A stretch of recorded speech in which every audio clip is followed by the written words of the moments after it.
आणि आपण त्या जिल्ह्याचे पालकमंत्री असल्याबद्दल त्यांना गर्व आहे आणि अहंकार सुद्धा आहे की मी आणि पुणे जिल्हा हे कोणी वेगळं करू शकत नाही. मग कालच्या दुर्घटनेची जबाबदारी अजितदादा पवार पालकमंत्री म्हणून आपण घेणार आहात का की झटकून टाकणार आहात? बाकी सगळ्या गोष्टींना पैसे मिळत आहेत, मतं विकत घ्यायला मिळत आहेत, आमदार खासदार विकत घ्यायला कोट्यवधी रुपये मिळत आहेत, निवडणुकीमध्ये मिळत आहेत, लाडक्या बहिणींची मते विकत घ्यायला पैसे मिळत आहेत. पण काल 41 लोकांचे जे बळी गेले आणि एका पुलामुळे तो पूल दुरुस्त करायला पैसे 80,000चं पत्र रवींद्र चव्हाण देतात इंद्रायणी नदीवरच्या पुलासाठी. त्यावेळेचे मुख्यमंत्री जे कोणी असतील ते सार्वजनिक बांधकाम मंत्री यांच्यावरती सदोष मनुष्यवधाचा गुन्हा दाखल व्हायला हवा, ह्यांच्यावरती सदोष मनुष्यवधाचा गुन्हा दाखल व्हावा हवा. महाराष्ट्रामध्ये हे नवीन सरकार आल्यापासून पनवती लागली,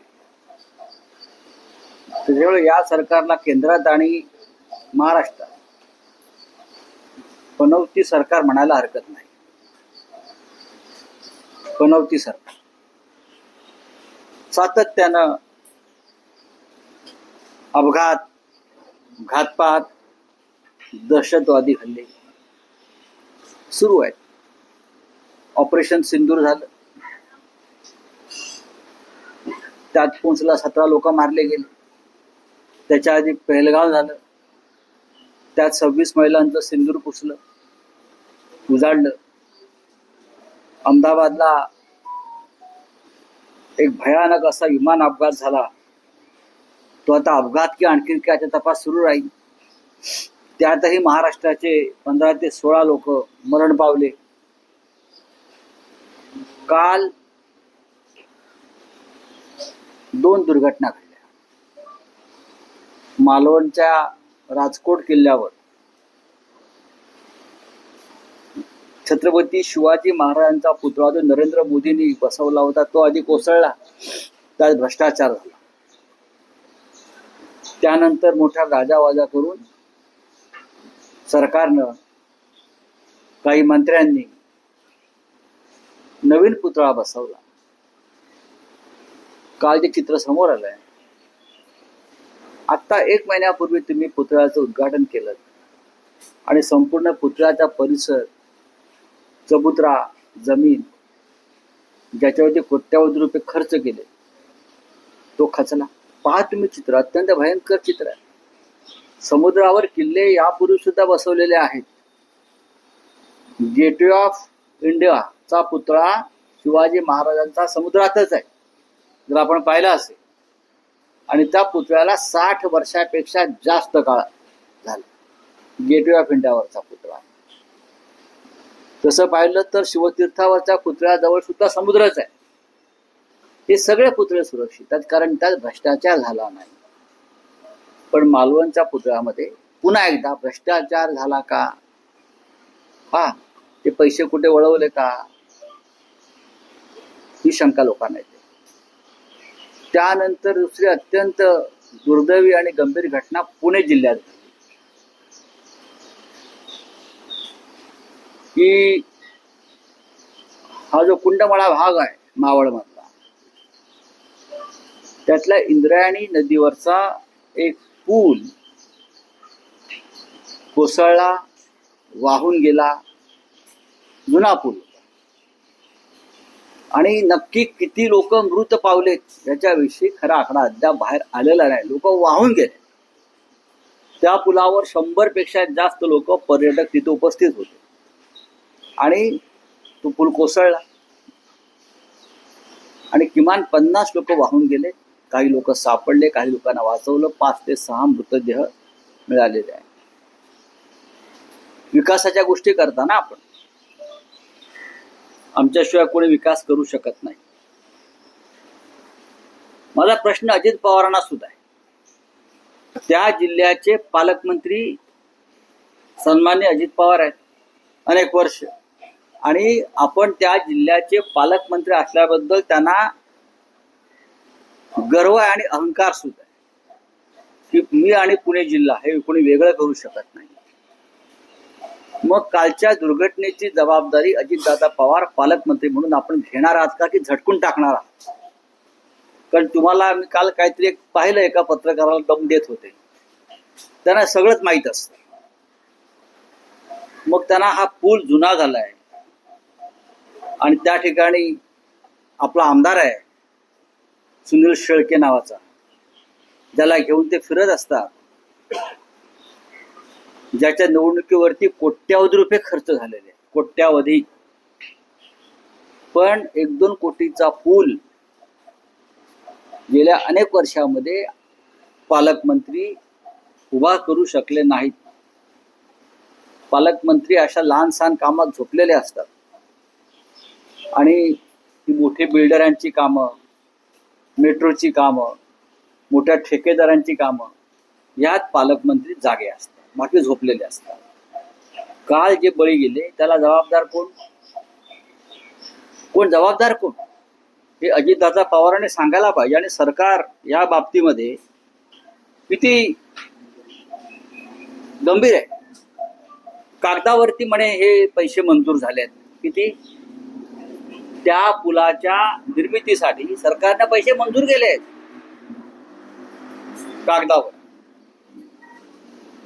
मग पूल का नाही झाला? पैसे गेले कुठे? मंजूर झालेले पैसे गेले कुठे? पैसे मंजूर झालेत ना. बाकी सगळ्या गोष्टींना पैसे मिळत आहेत. मतं विकत घ्यायला मिळत आहेत, आमदार खासदार विकत घ्यायला कोट्यवधी रुपये मिळत आहेत, निवडणुकीमध्ये मिळत आहेत, लाडक्या बहिणींची मतं विकत घ्यायला पैसे मिळत आहेत. पण काल 40-1 लोकांचे जे बळी गेले आणि एका पुलामुळे, तो पूल दुरुस्त करायला पैसे. मला एक फार इंटरेस्टिंग पत्र माझ्या समोर आहे. 11 जुलै 2024, रवींद्र चव्हाण, सार्वजनिक बांधकाम खात्याचे मंत्री, त्यांनी हे जे काम आहे, कुंडमाळा रस्ता बरं का, 31 आणि इंद्रायणी नदीवर जोड रस्त्यासह मोठ्या पुलाचे बांधकाम करणे, तालुका मावळ, जिल्हा पुणे, अशा कामाला मंजुरी दिली रवींद्र चव्हाण यांनी. आणि हे त्यांनी कोणाला कळवलेलं आहे? रवींद्र भेगडे, अध्यक्ष भाजप मावळ तालुका, त्यांच्या सहीचं पत्र आहे. मंत्री सही करताना सुद्धा किती नॉन सिरियस असतात, झोपून असतात. अशा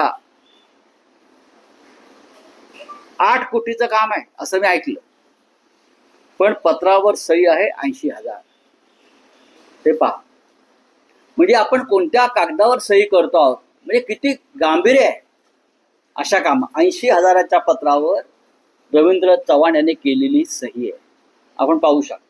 म्हणून मी अनेकांना आकडा दाखवला. माझं तर काय चष्म्याचा नंबर बदललेला नाही ना. एक मंत्री सही करतोय इंद्रायणी नदीच्या पुलावर बांधकाम करण्यासाठी, तो कुंडमाळ्याचा रस्ता करण्यासाठी आणि तो पूल बांधण्यासाठी किमान 10 ते 15 कोटीची गरज असते. पण पीएनी पत्र टाईप केलं, कोणाला तरी खुश करायचंय, पत्र द्यायचं आहे, चला तुमचं काम मंजूर केलं, 80,000. पाहू शकता आपण. येताना मी काही माझ्या पत्रकार मित्रांना आकडा दाखवला. माझं काय चुकतंय का? 80,000चं पत्र रवींद्र चव्हाण देतात इंद्रायणी नदीवरच्या पुलासाठी. आणि भाजपचे मावळचे प्रांताध्यक्ष जे आहेत कोणी तिकडले, ते हसत हसत घेऊन जाऊन दाखवतात. काल तो पूल कोसळला, लोक वाहून गेले, लोक मेले. हे या सरकारचं, मंत्र्यांचं आणि भाजपा पुढाऱ्यांचं जनतेच्या प्रती असलेलं प्रेम. अजितदादा पवार कालपासून काय बोलल्याचं मी पाहिलं नाही. एरवी मोठ्या मोठ्यानं तावातावानं बोलत असतात, बोलत असतात. जबाबदारी नाही का पालकमंत्र्यांची? कुठे फिरताय तुम्ही? पुणे शहराच्या बाहेर काय करतायत तुमचे आमदार? सुनील शेळके त्या भागाचे आमदार आहेत. अजितदादांना शरद पवारांपासून तोडून देणारे जे काय आमदार होते त्याच्यात ते वरचे आमदार आहेत. पवार साहेबांच्या तिकीटावर निवडून आले ते आणि अजित पवारांबरोबर गेले, तेच ते आमदार मला वाटतं.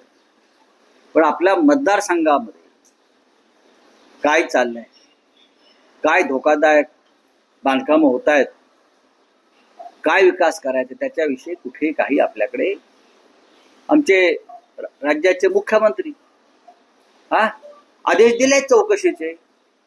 खरं म्हणजे तुमची चौकशी केली पाहिजे. मुख्यमंत्री काय करतायत तुमची चौकशी केली पाहिजे. तुम्ही आल्यापासून राज्यामध्ये जी दुर्घटनाची मालिका सुरू आहे, भ्रष्टाचारांच्या मालिका सुरू आहेत, हे कालचे बळी हे भ्रष्टाचाराचे आणि बेफिकिरीचे बळी. पण पत्र देतात ना, मंजूर केलंय नाही, पैसे वापरले गेलेले नाहीत, मंजूर झालेले आहेत. मूळ आकडा 8 ते 10 कोटीचा असावा. पण त्यानंतर मंत्र्यांनी ह्याला पत्र द्या, त्याला पत्र द्या, त्याला पत्र पहा ना तुम्ही, पैसे कुठे गेले? मंजूर झाले आहेत ना. कालच्या पूल दुर्घटनेला आणि कालच्या बळींना अजितदादा पवार जेवढे जबाबदार आहेत तेवढे त्यावेळचे मुख्यमंत्री जे कोणी असतील ते सार्वजनिक बांधकाम मंत्री यांच्यावरती सदोष मनुष्यवधाचा गुन्हा दाखल व्हायला हवा. ह्यांच्यावरती सदोष मनुष्यवधाचा गुन्हा दाखल व्हावा हवा. हा पैसा कुठे गेला याची चौकशी होणं गरजेचं आहे. आर्थिक गुन्हे शाखेनं करावी, ईडीनं करावी. आहे हिंमत तर विचारा. तिकडे धुळ्यामधल्या विश्रामगृहावरती 1,85,00,000 सापडले, त्याच्यावरती फक्त दखलपात्र गुन्हा दाखल होतो. इथे कोट्यवधी रुपयाचा अपहार झालेला दिसतोय. आता अजित पवार काय ते खुलासा करतील ह्याच्यावरती. त्या खुलाशाला काय किंमत नाही. मुख्यमंत्र्यांच्या खुलाशाला हा महाराष्ट्र हिंग लावून विचारत नाही. मुख्यमंत्री खोटं बोलतायत. आणि माझ्या हिशोबाने 15 कोटी रुपयाचा निधी मागितला आणि 8 कोटी रुपये मंजूर झाला. मंजूर झालेला पैसा त्या पुलासाठी योग्य वेळी वापरला असता, तो पूल उभा केला असता, तर काल 40-45 लोक जे बेपत्ता आहेत त्यांचं कुटुंब ते प्राणाला मुकले नसते ना. अजितदादा पवार काय करतायत? अजितदादा पवार जे नाकाना कांदे सोलतायत ना, याच्या अंगावर जा, त्याच्या अंगावर जा, याला दम द्या, त्याला दम द्या. कोण आहे ते? माणसांचे बळी तुमच्या राज्यात गेले आहेत. तुम्ही नैतिक जबाबदारी तरी घ्या. हो, सांगा चूक झाली म्हणून. मुख्यमंत्री काय सांगतायत एक लक्षात घ्या. त्या विभागाचे जे आमदार आहेत सगळे प्रत्येक ठिकाणी रवींद्र चव्हाणांचंच नाव येत आहे. जिथे जिथे अशा प्रकारचे अपघात, घातपात आणि प्रसंग घडले आहेत तिथे यांचीच नावं येत आहेत. कोण आहेत त्या भागाचे आमदार आणि मंत्री? जिथे पुतळा आहे त्यांनी त्या अरबी समुद्रात उडी मारली पाहिजे प्रायश्चित म्हणून. त्यांनी उडी मारली पाहिजे अरबी समुद्रात प्रायश्चित म्हणून. जे कोणी असतील ते